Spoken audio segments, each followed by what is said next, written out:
Welcome back to the HCT Winter Championship. My name is TJ, and I'm joined by the Admiral, that's Admirable, and we're about to bring you the Grand Finals.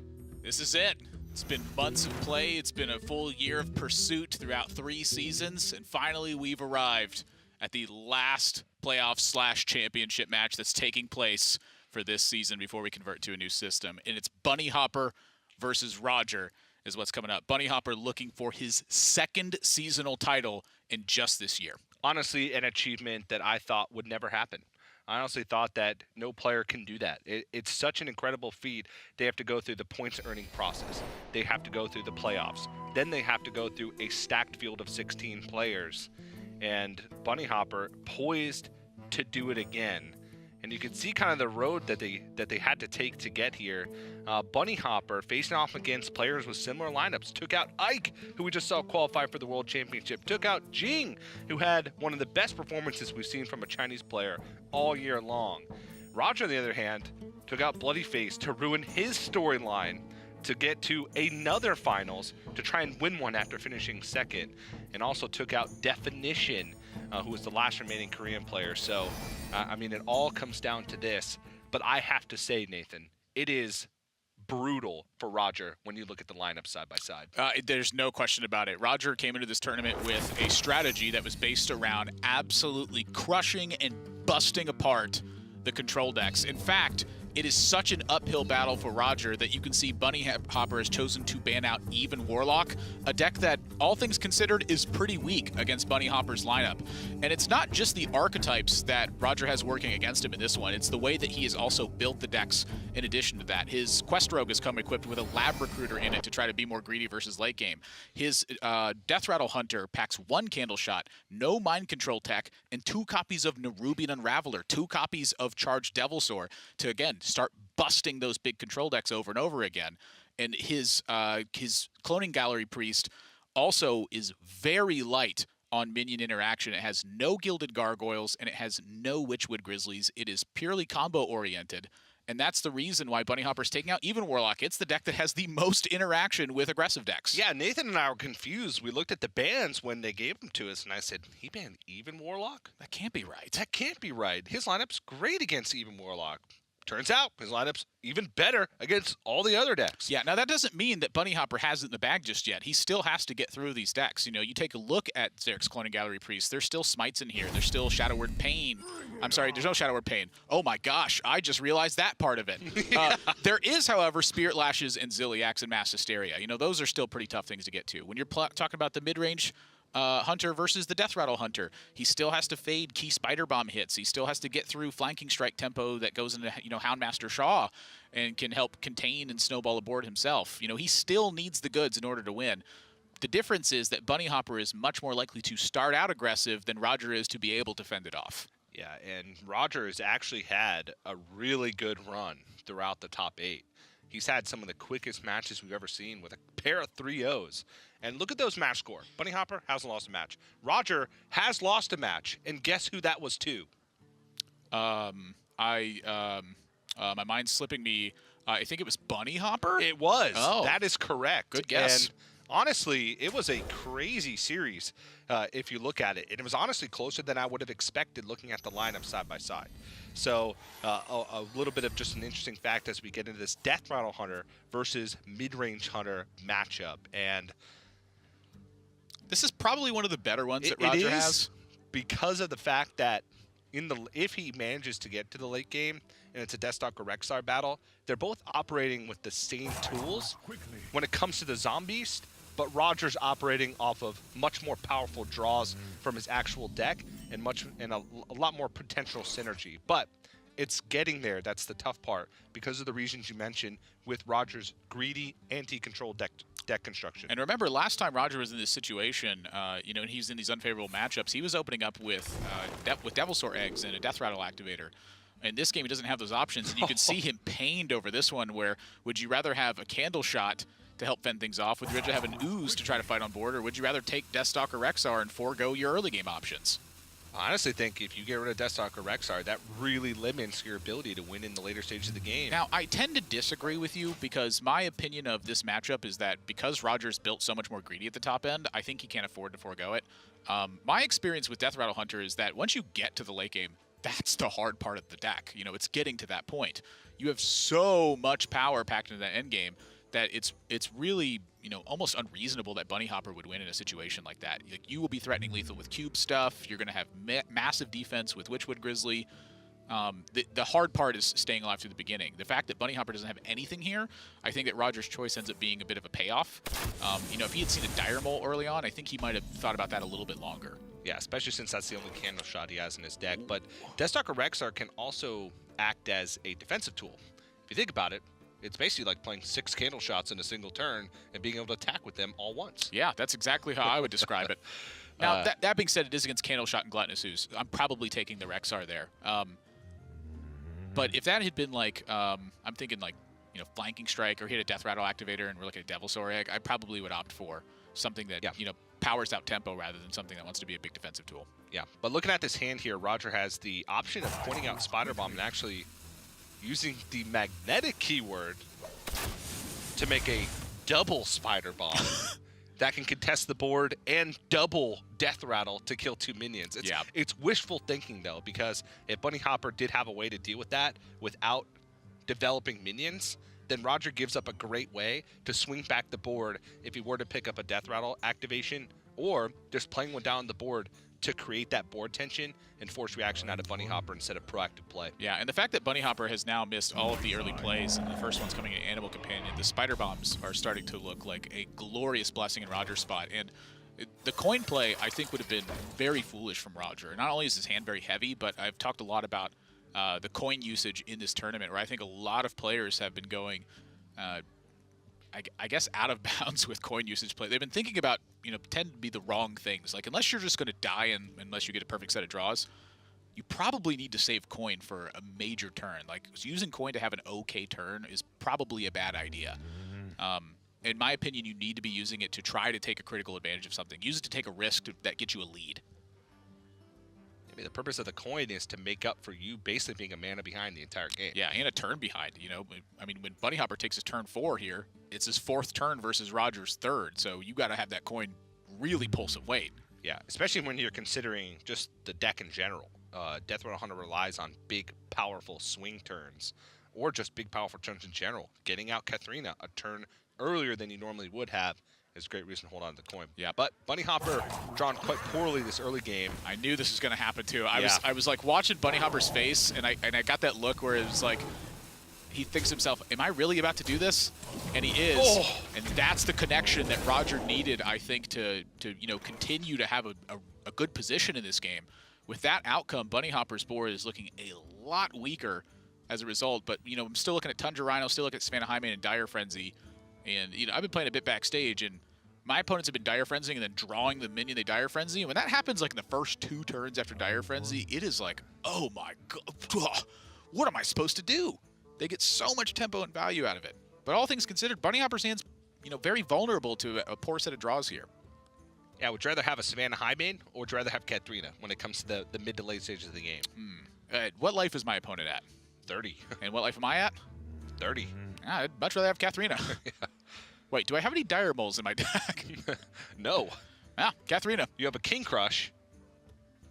That's all that matters. And a Witchwood Grizzly. Yeah. Sure, there you go. I'll take my Katharina then. Yeah. Looking at the top end of Beast, Roger, as we talked about, very greedy deck construction, very anti-control, has 2 charged Devilsaurs as some of his beasts in the pool. So, like we said, if this game does go late, he's at a significant advantage. But here's that coin usage you talked about. Using the coin to get out a Witchwood Grizzly ahead of schedule. I think this is great recognition from Roger, too. He just saw a very weak turn from Bunnyhopper and recognizes that this is the turn to take a risk. It's clear Bunnyhopper doesn't have anything sufficient to really add to board in this state. And you look at the list, there's no Deadly Shot, there's no Hunter's Mark. It's just straight up rumble piece by piece. And for Bunnyhopper right now, this is the weakest turn of his deck. It's 2 Tundra Rhinos are what are there. And while that would stick, looking at this particular board state, you know, that may be something that comes into Bunnyhopper's head.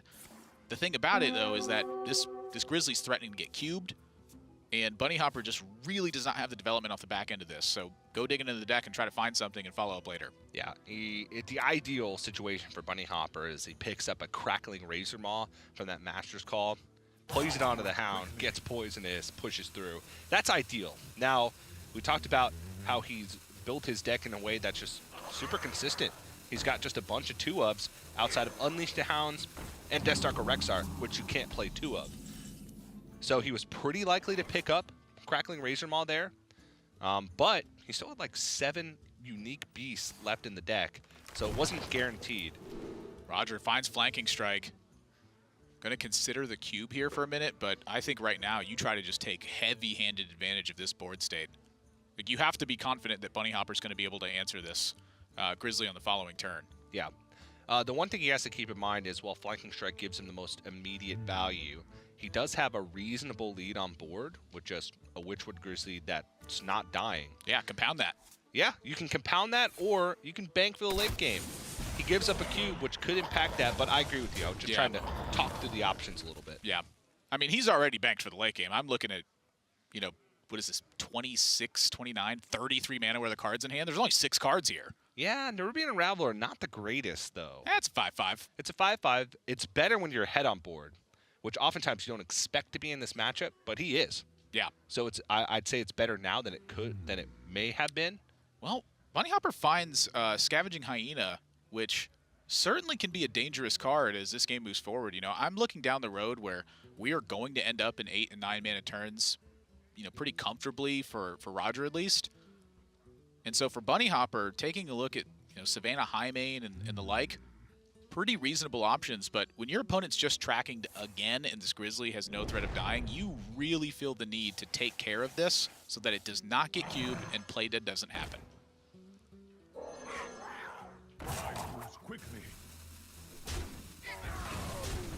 And I like this play for that exact reason. It also has the added benefit of getting sometimes a tough-to-use card out of hand with Dire Frenzy, and it summons some Chargers. But it's an easy turn for easy, Roger. He wants to get Build-A-Beast online. He's not trying to chip away with hero power. Still has the board. There's a situation you talked about. Ooh. This is actually a really powerful turn. He gets to plop the Savannah Highmane and hit over this 3/3 with the Hound that he just drew. I mean, I've talked all week long about the weak situations for Death Rattle Hunter and how turn 7 is really the vulnerable point without a 2-card combo that really does something. You know, Roger has Spider Bomb and Defender of Argus. It's a fairly weak overall 2-card combo to try to defend yourself. The blessing he has is that he's still at 30 life. But pretty soon, Bunnyhopper is going to be able to take advantage of this. Ooh. I mean, I would tend to push the damage here as well, rather than leave it around. But now Houndmaster Shaw with Spider Bomb. Oh boy, that is bad news for Bunnyhopper. Yeah. Bunnyhopper's going to be playing cleanup on a turn where he wants to be solidifying a lead going into turn 8 against Death Rattle Hunter. Yeah, this isn't really the ideal matchup that Bunnyhopper wanted either. You know, I think he'd much rather have had the Rogue or the Paladin into this matchup. And as it stands right now, Roger's going to be able to take full advantage of what's happening.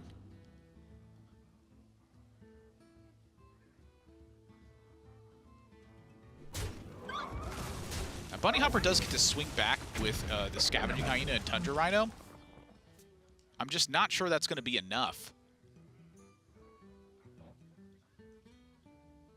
You really need to take care of Shaw, and you're fearing Katharina. And honestly, you're kind of fearing Charged Devilsaur in this spot just because it gets to run over your Scavenging Hyena and stay alive.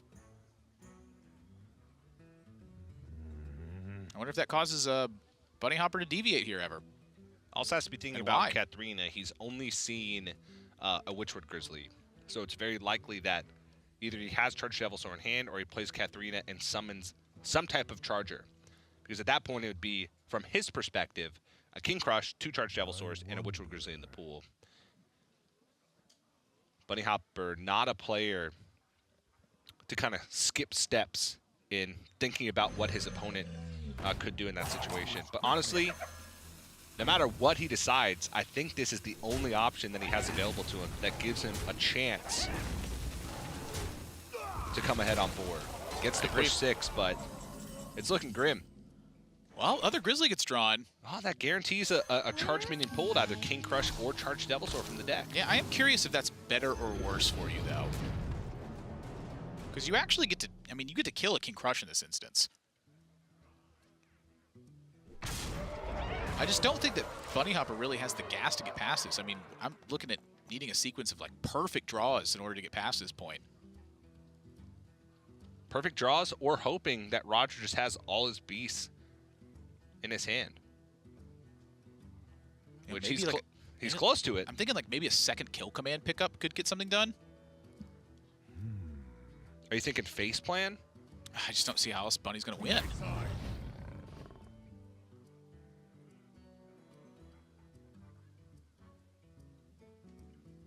Yeah, so if Bunnyhopper plays second Tundra Rhino here, he connects for 8. Right now, a beast is living on board.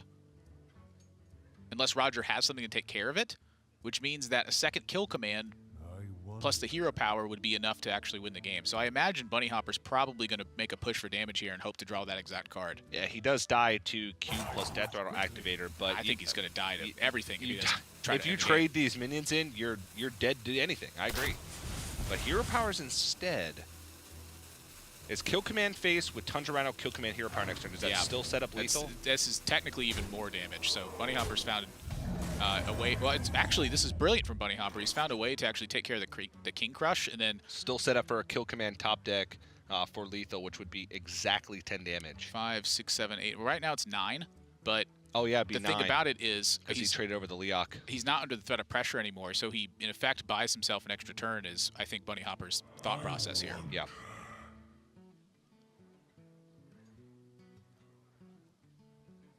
He does seem to be going over it in his head, though. I've been watching his facial expression, and he's kind of, I see his eyes looking up into his head, like he's, you know, picturing the numbers and trying to do everything, playing everything out. And even right now, this is very rare that he ever even looks away from the monitor when he's playing, and he's done that twice now, just in this last turn.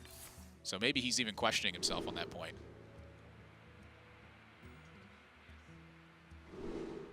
Lifesteal Rush. Vicious Scale Hide. That's probably enough to lock Bunnyhopper out of this game. Like perfect Master's Call into something, maybe, but I even he gets doubt a that. Defender of Argus. Oh as well. yeah. That's enough to lock it, I think. Oh, he's gonna pull Charged Devil Sword out. Okay. Oh, interesting. So he wants to push. Even still, at 13, you're totally safe from Bunnyhopper's range at this point. Yeah. There's actually not a 2-card combination in Bunnyhopper's deck that kills Roger from this spot. We've already seen the Unleash the Hounds, so Scavenging Hyena, Tundra Rhino, Unleash the Hounds nonsense, even if you left the Tundra Rhino around at that point. And Bunnyhopper just scraping to try to stay alive.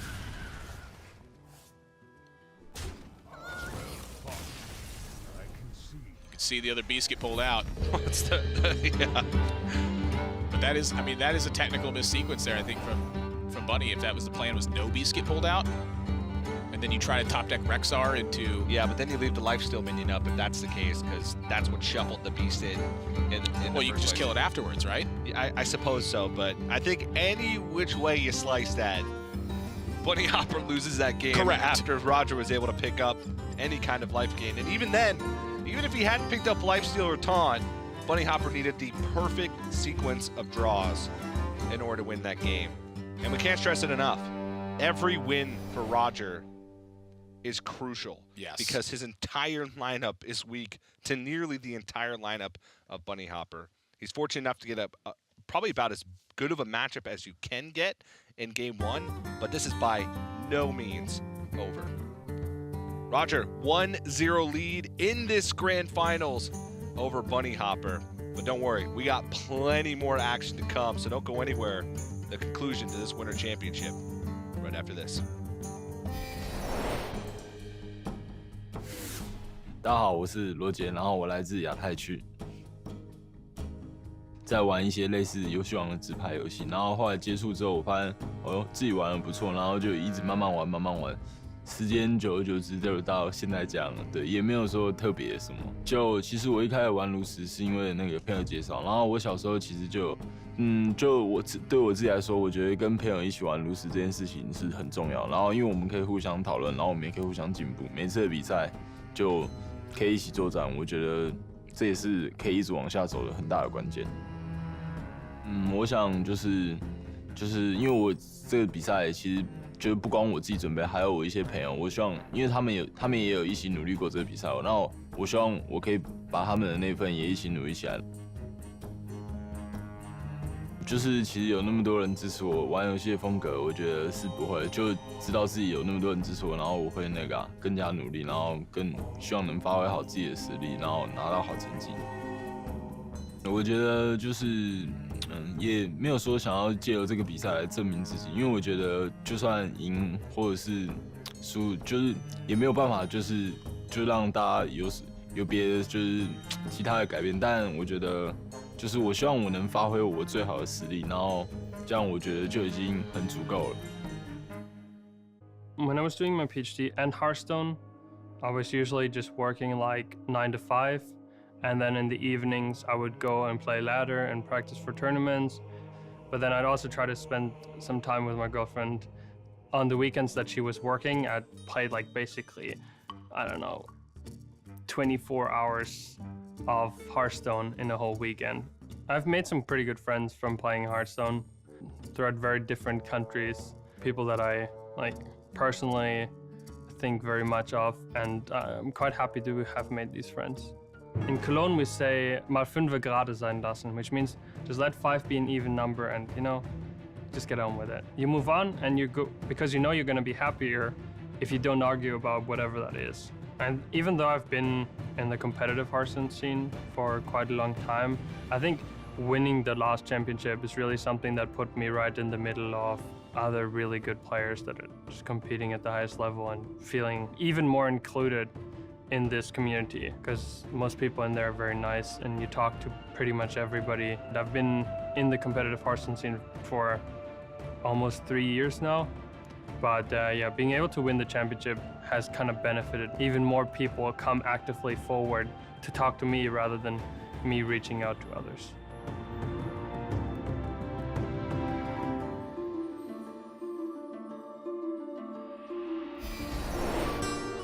Welcome back, everybody, to the grand finals of the HCT Winter Championship between Bunnyhopper and Roger. Once again, I'm TJ, joined by the Admiral. That's admirable. Yo!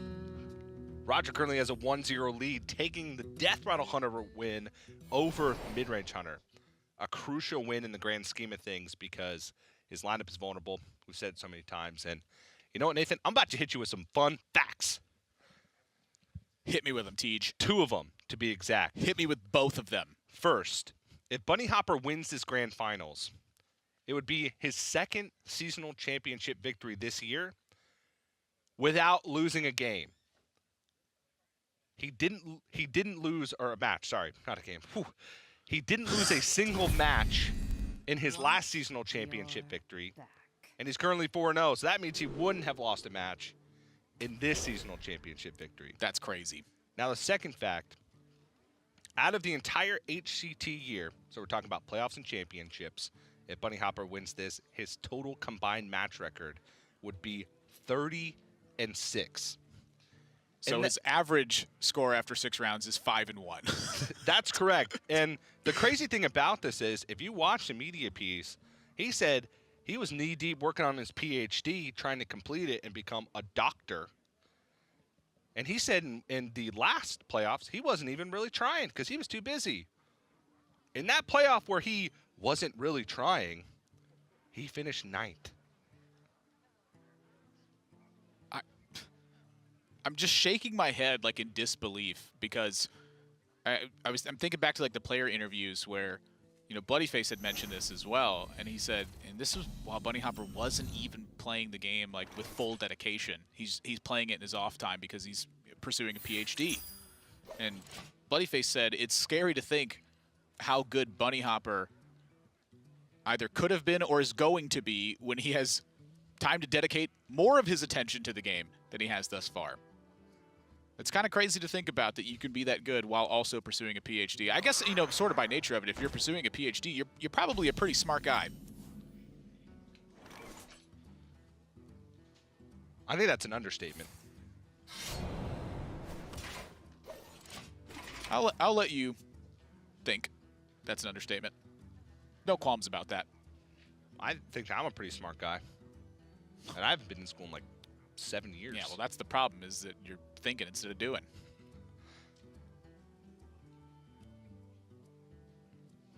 Good point. Can I get a touche? Touche, my friend. Woo! Touche. Bunnyhopper on the mid-range hunter once again. Roger on the quest rogue.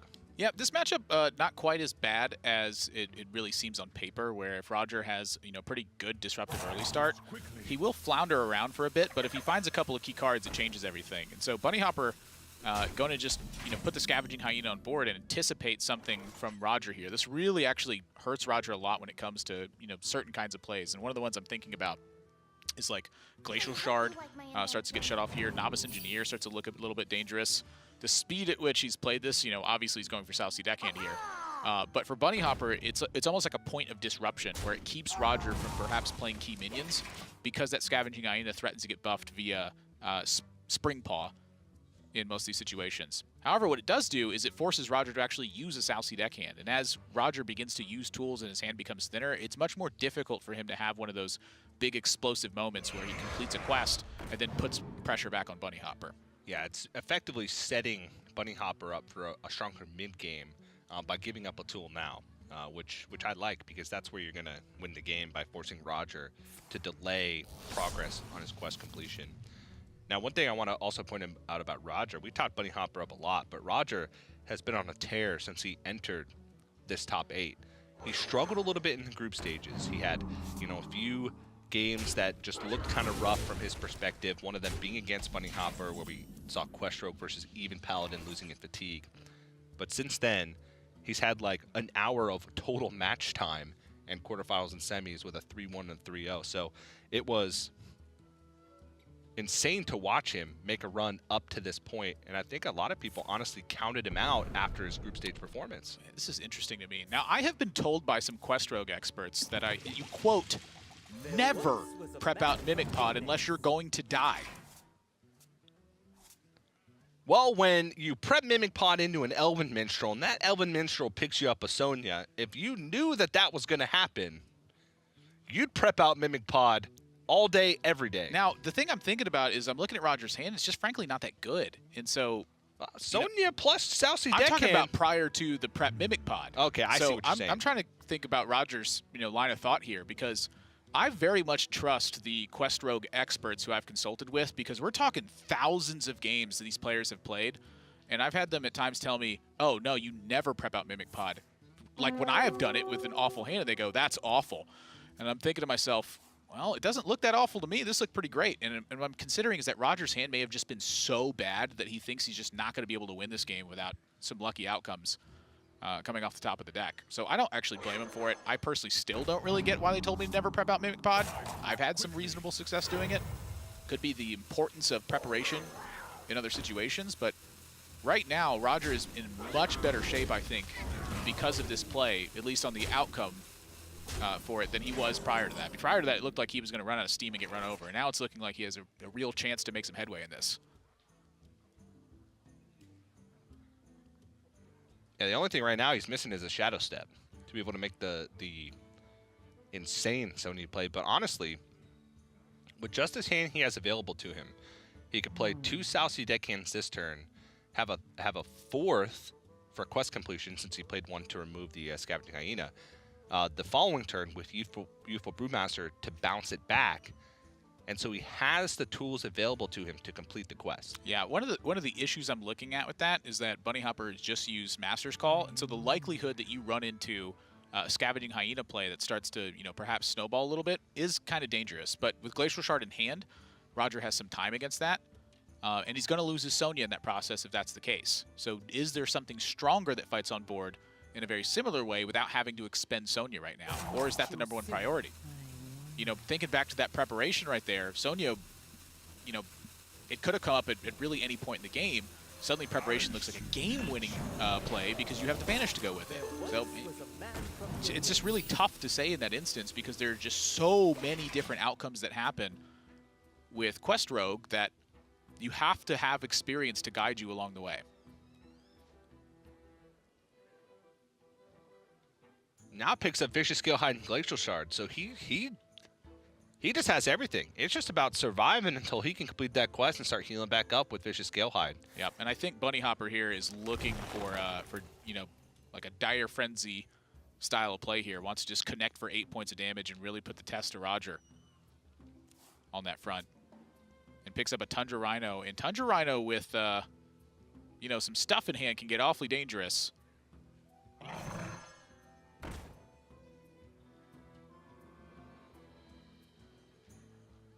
It's looking like a trade to me.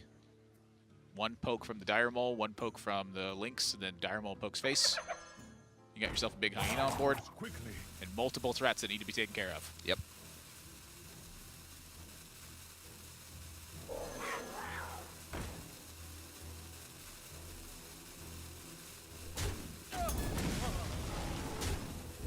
Bunnyhopper, I think, trying to force a lot of defensive measure from Roger this turn.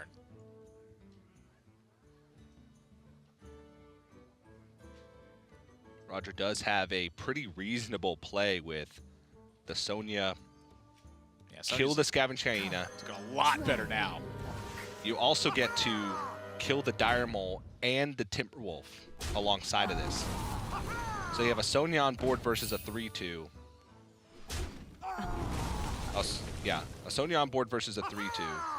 And basically quest completed with a Dagger Charge because you can Southsea Deckhand next turn, Dagger Charge, and have either Stone Tusk Boar or Glacial Shard to follow that up for defense, to buy time for Vicious Scale Hide. Yep. This is looking rough.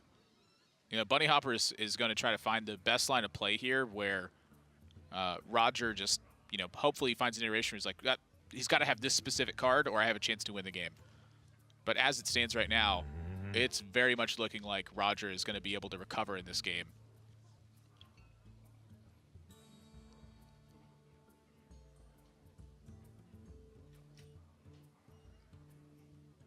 Though, I feel like we've seen Bunnyhopper in this situation before. I wonder.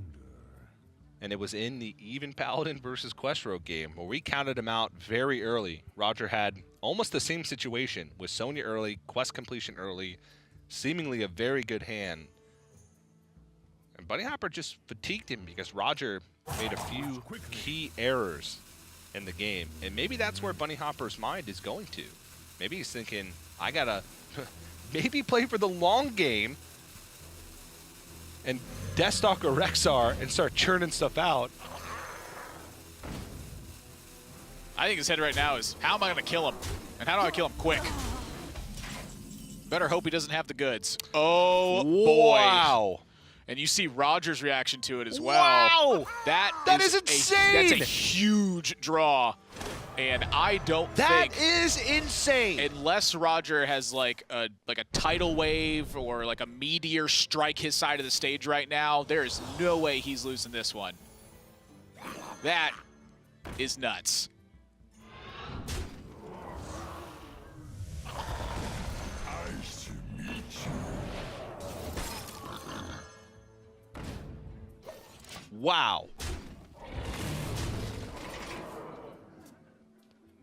Leaves the beast on board because who cares?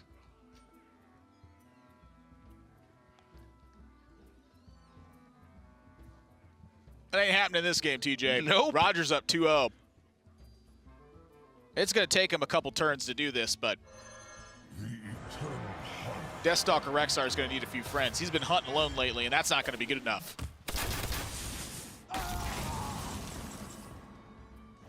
Let's tack on another Vanish. Just in case Bunnyhopper gets the best zombies you could ever imagine. Vanish him away. He could even just vanish now. Who cares? Well, Let's be reasonable at least. He's got 2 of them. Honestly, he probably could vanish now and just totally win. He's just so far ahead. I hope you like my invention. How about a Shadow Step? Sure. It's embarrassment of riches at this point. What more could you possibly want?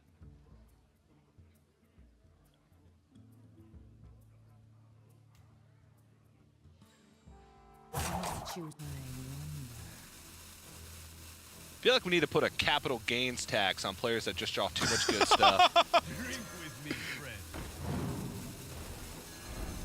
Make him give that Shadow Step to the government. Nice to meet you.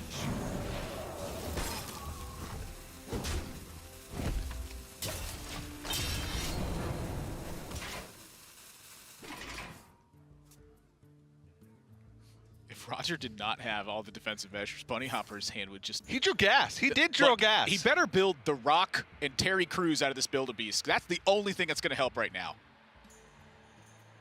And I don't see The Rock or Terry Crews right here, so that's probably enough to end this one. Yeah, he's pretty dead.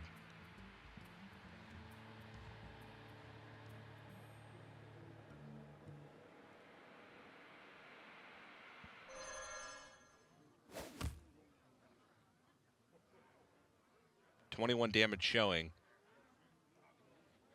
from Bunnyhopper's side. Yeah, he's trying to just figure out anyway, like, can I burn off the chargers and maybe get there? Like, burning off the chargers is the way to get there. But that is not how kill command is supposed to work. Yeah, at this point, he does not care for the lifesteal one bit. That's not how he wins the game.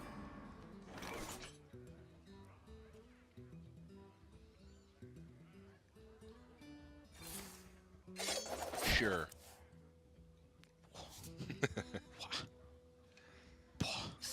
I mean, at this point, when all your minions are 4/4s, pretty much every That's the thing. every card in your deck is gas. They all look good at that point.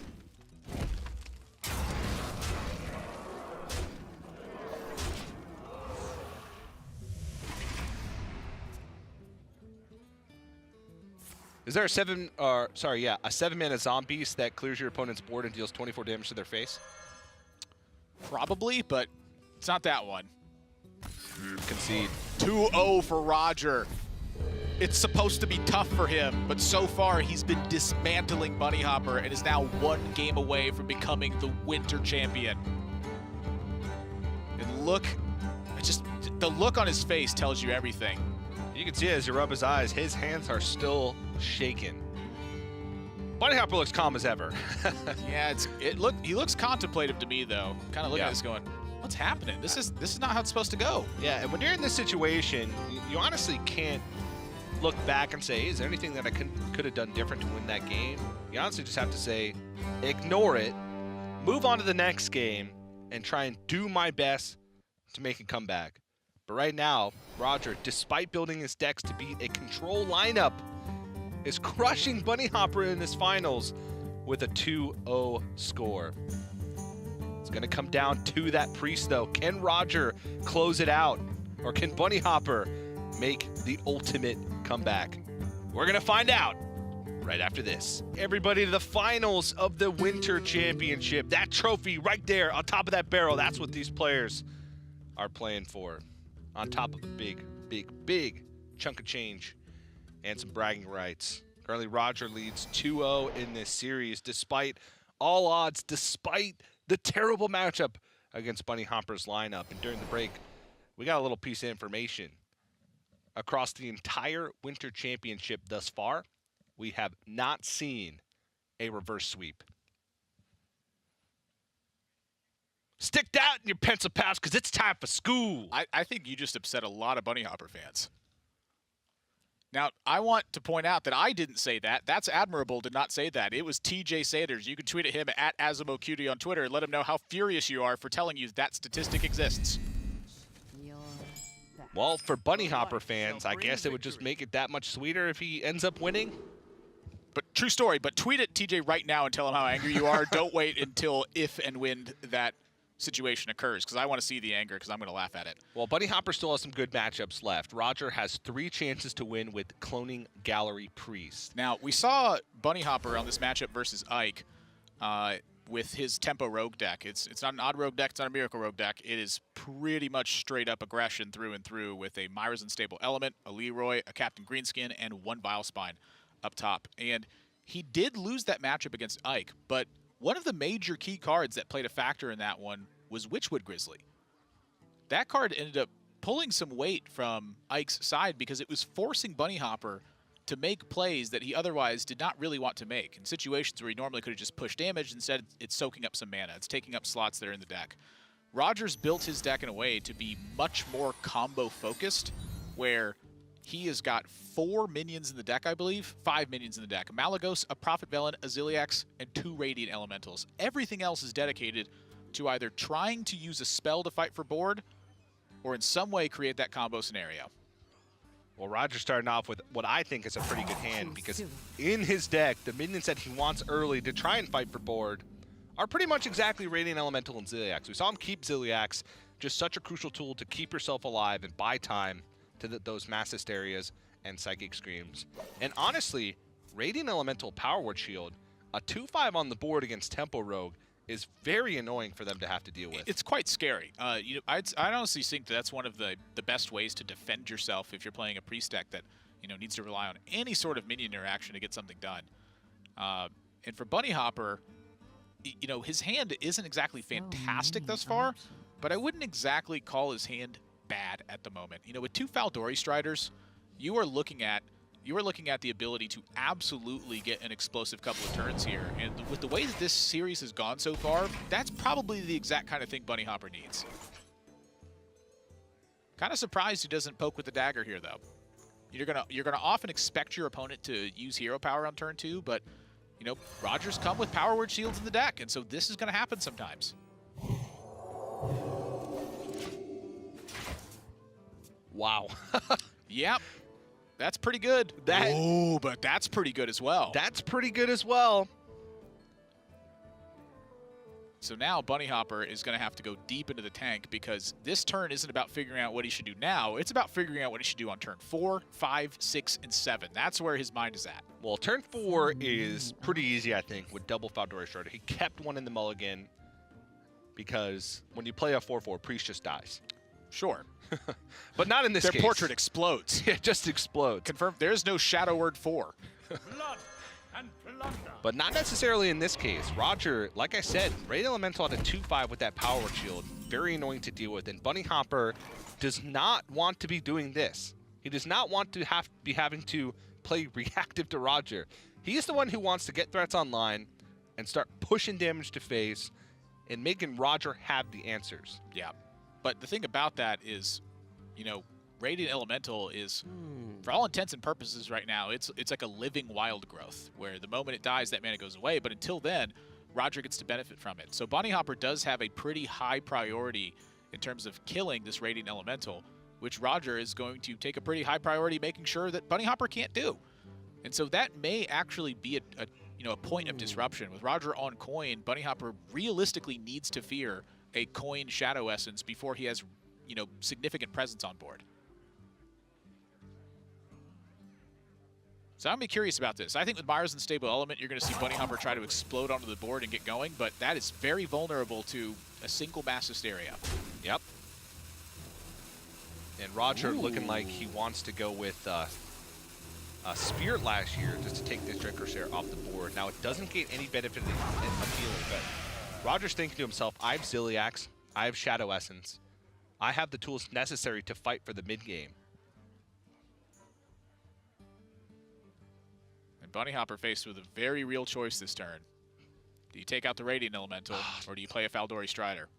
Radiant Elemental, leaving that on the board, allows Roger to go coin Shadow Essence, which can be a big deal, because currently in his hand, he does not have a way to deal with any 5-5.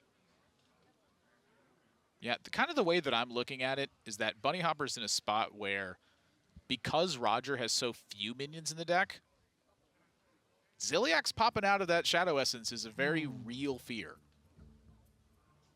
But if you don't take care of, you know, getting something on the board now, isn't that situation just exactly the same the turn after? We're kind of repeating. The difference is Bunnyhopper now has a 3-attack weapon in play.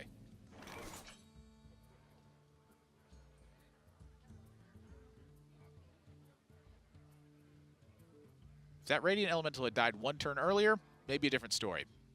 So I look at that Dread Corsair play, and I think to myself, is that the moment to do it? It probably is. But, you know, if Bunnyhopper had done something like Shadow Blade Attack into Dread Corsair Van Cleef, it would have forced Roger to spend some mana, but it wouldn't have forced him to use the Spirit Lash. There's just so many different iterations that end up panning out that it's a giant ripple effect. That one little thing changes the entire scope of the game. And so now I think that Bunnyhopper's quite comfortable seeing that Ziliax because he knows it's not going to be Shadow Essence at this point. Yep.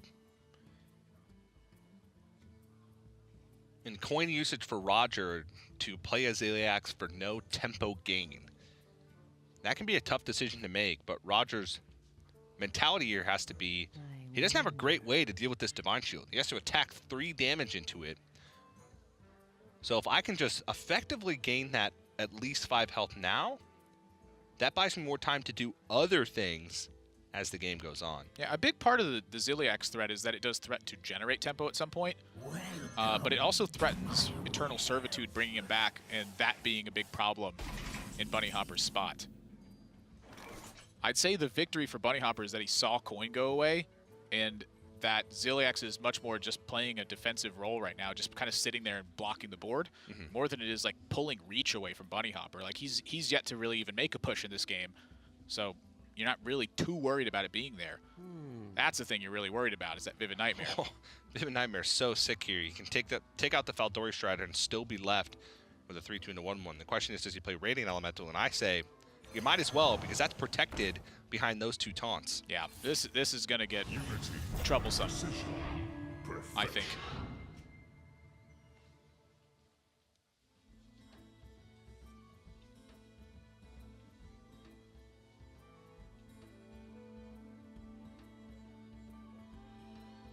Trying to think of the best draws that are in Bunnyhopper's deck right now, and I think all of them in some way try to get ahead of the mana curve. And Roger, I actually like this play of just not even trading into the 4-4. Oh yeah, I wouldn't touch it right now. It's so hard for Bunnyhopper to make headway through this without just expending a ton of damage to do it. Yeah. If you attack the Faldori Strider in the spot with Ziliax, you are in effect giving your opponent's minion Wind Fury. You're just bumping into it, and that's what it's going to have to do in your minion. Yeah. Start chipping away and make those Mind Blasts relevant.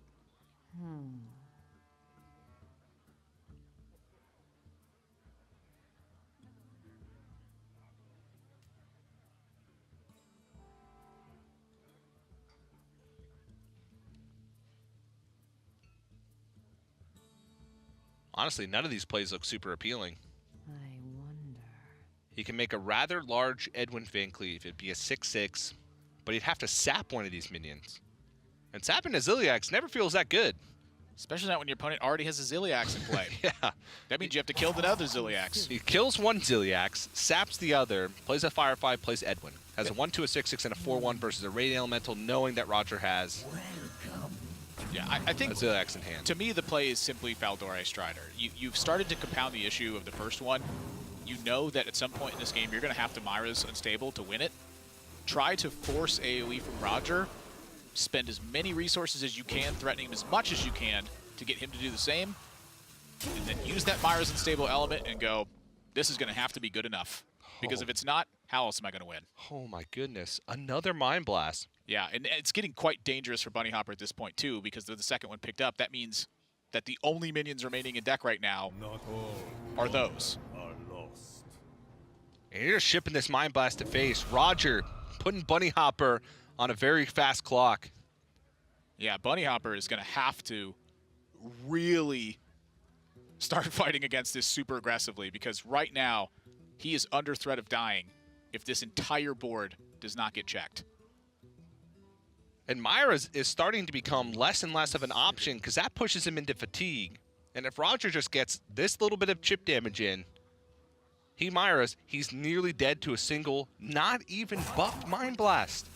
Aggression is a form of disruption. It forces your opponent to play defensively when they otherwise would not have to. And when a deck is dedicated towards playing aggression, it does not fit that role nearly as well. Roger has dug deep on this one. He's shown the line, shipping the damage down to 10.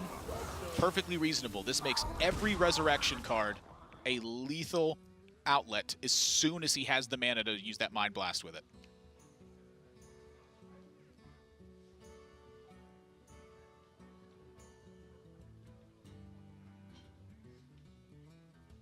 Feels like Bunnyhopper's been in this situation every single game where he's fighting from behind against a deck that does not operate well from behind. Yep, sap that one. Can't be resurrected now. Raiding party, find that other Shadow Blade.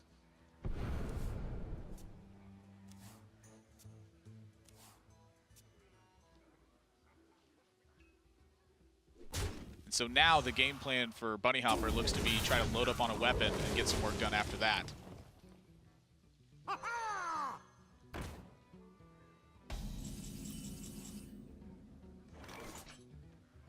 And a lot of defensive options for Roger.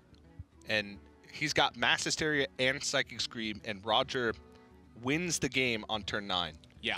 Bunnyhopper does not know that. So he may not feel the pressure that we know that he's under.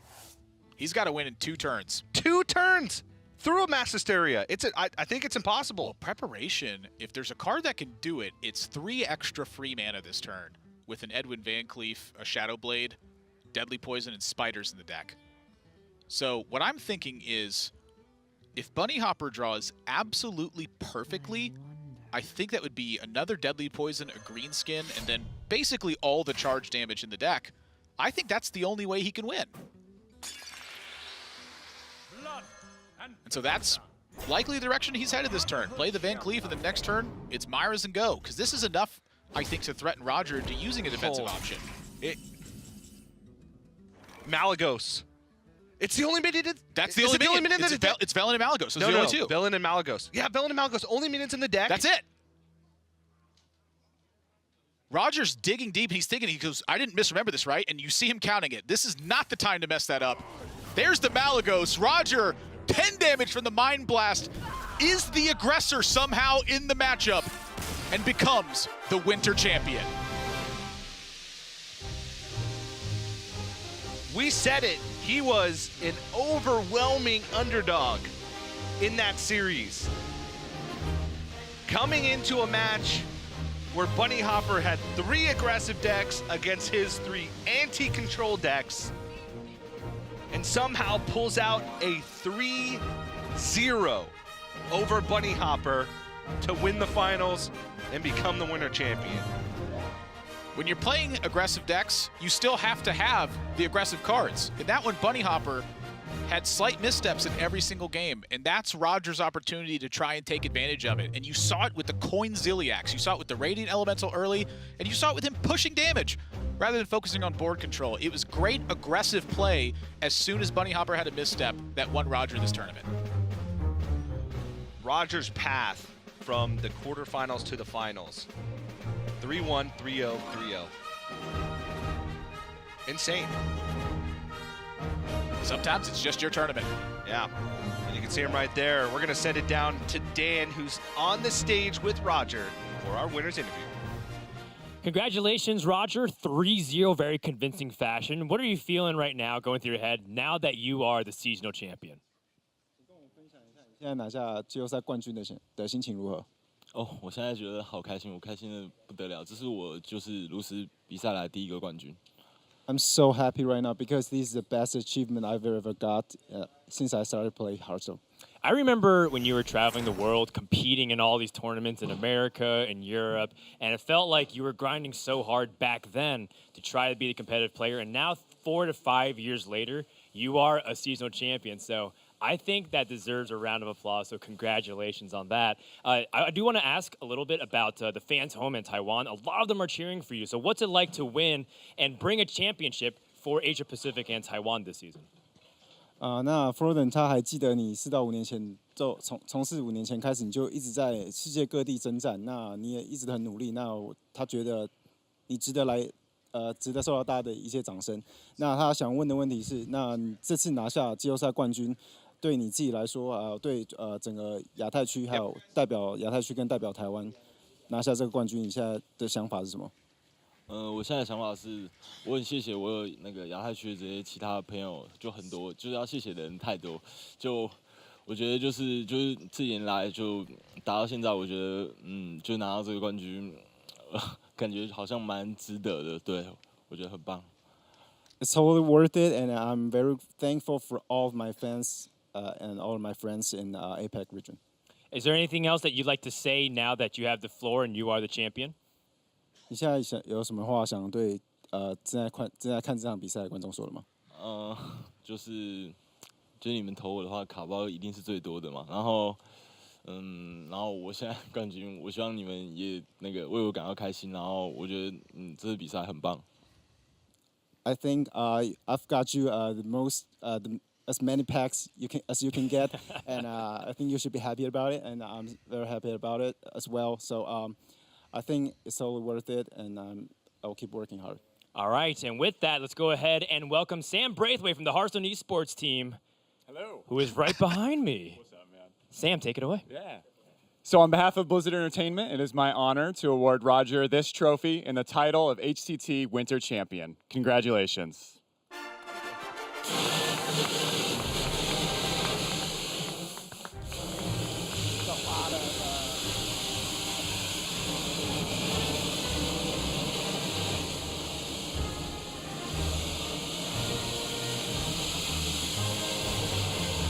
There you have it. Roger's your champion from Taiwan. Let's send it back over to the guys at the desk. Thanks a lot, Frodan, and I'm joined obviously by TJ, Admirable, and Sottle to just round out a very exciting 4 days we've had. And what a 4 days it's been, TJ. It's been pretty crazy with all kinds of storylines going off. Yeah, it was a pretty overwhelming finals, to be honest. If you had asked me right before it took place, and you had said, "Hey TJ, would you eat a sock if Roger 3-0's Bunnyhopper?" I would have agreed to that deal. Damn it! So you guys all missed out, but it happened. So honestly, I'm glad nobody tried to make that bargain with me because I don't want to eat a sock. You make this so easy for me, TJ. I do love it when we're on the desk He makes together. it so difficult for us on this side. So I'm glad he makes it easy for you. Right, I'll give some. And follow up, Admirable.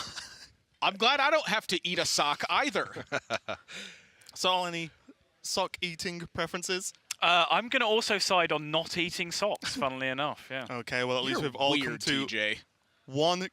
we've come to one decision, but most importantly, let's just take a look at the top 8 bracket and review what exactly has been going on over the past few days. It's been 4 days of Hearthstone, but this bracket is the key one with the top players. Just run us through this, TJ, and some highlights for you.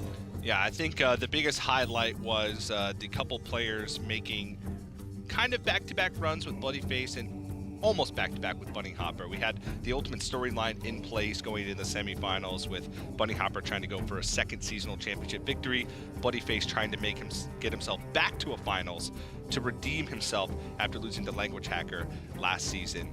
But ultimately, Roger's demolishing of the competition has to be the highlight because his run through the quarterfinals and semifinals and finals was just incredible. His total game time was like an hour and a half. Yeah, it was a pretty impressive feat as far as I'm concerned. And Saul, were there any surprises for you coming through this top bracket?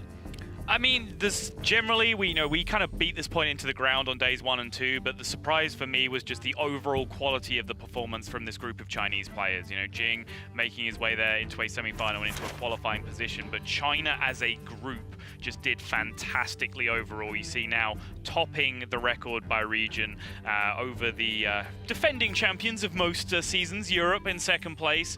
But really, this was a fairly new crop of Chinese players, so no one really knew what to expect from them. But on the whole, I think they played fantastically well.